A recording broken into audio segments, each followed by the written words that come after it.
What up? This is Ramashkin covering movies, TV, and entertainment, and here's my review of Netflix new series, Guillermo del Toro's Cabinet of Curiosities. Hey, before you watch my review, please subscribe to my channel, press that like button, ring that bell, so you can get notified whenever I post new videos. Let's rock this. You are about to enter another dimension. A dimension not only of sight and sound, but of mind. A journey into a wondrous imagination. Next stop, Guillermo del Toro's version of Twilight Zone. Let's keep it real, let's keep it 100. That's what this Cabinet of Curiosities truly is. It's Guillermo del Toro basically channeling a much more bone-chilling rendition of Rod Serling. And you know what? The Oscar-winning man seems at home in this one, slowly walking his way around the cabinet, which is probably made of mahogany, speaking in his booming thick accent, opening the drawers and taking out the items and figurines that represent the episode at hand and the director of said episode.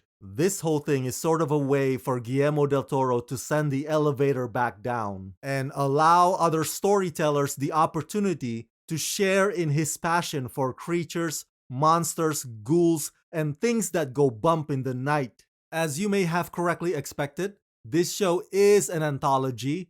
Every episode is different from the next. But man, brace yourselves because these stories are bloody brilliant, wickedly twisted, extremely gnarly, and superbly directed. I mean, dark doesn't even begin to describe them. Granted, I like some of the episodes more than the others, which I will explain to you further in this video. And they're not all on the same level of scary. But overall, Cabinet of Curiosities is a hell of a fearsome way of celebrating Halloween this year. In Cabinet of Curiosities, acclaimed Academy Award-winning filmmaker and creator, executive producer, and co-showrunner Guillermo del Toro has curated a collection of unprecedented and genre-defining stories meant to challenge our traditional notions of horror.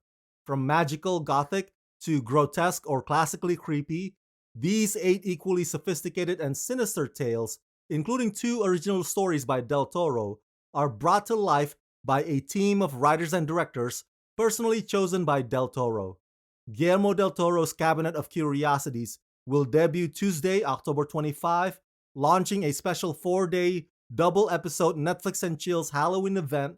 2 all-new Cabinet of Curiosities tales will debut daily through Friday, October 28th, when the entire collection of 8 stories will be available to Netflix members around the world. Co-executive produced and co-showrun by Academy Award winner J. Miles Dale, with Guillermo serving as the host. Heads up! Each episode runs about an hour long. That's right. Now, do they have to be that long? Not exactly. I can name some of them that could have been trimmed down a bit, in which the story could have been more straightforward. But hey, I get it. I think the idea is to present a more robust horror thriller experience. By the way, Cabinet of Curiosities is very star-studded. I'm talking Andrew Lincoln, Rupert Grint, Ben Barnes, Sofia Boutella, Oscar winner F. Murray Abraham, all of whom give solid, excellent, committed performances. And fantastic group of directors as well. If you like The Babadook, well, guess what? Jennifer Kent directed one of the episodes. And part of the lineup also includes Anna Lily Amirpour and the great Vincenzo Natali. Okay, if you're wondering which one is my favorite episode,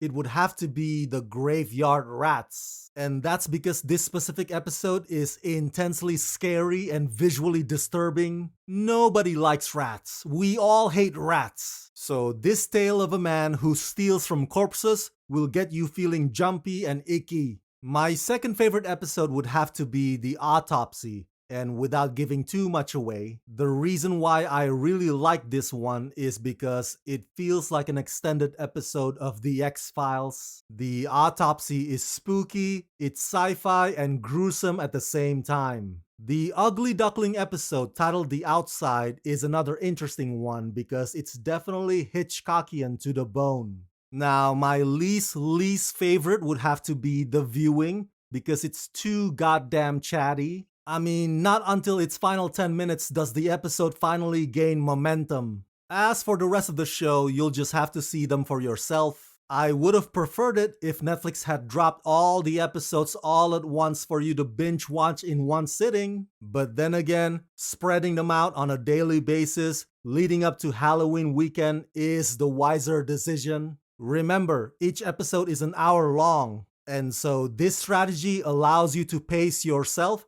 and fit these episodes into your schedules. Some of them are weird, some of them are terrifying, and some of them are just gooey and deliciously irreverent, and almost all of them are cautionary tales from the darker side of supernatural realms. Simply put, if you're the kind of audience who love a happy ending, then Cabinet of Curiosities is not the show for you. And that's the way I like it.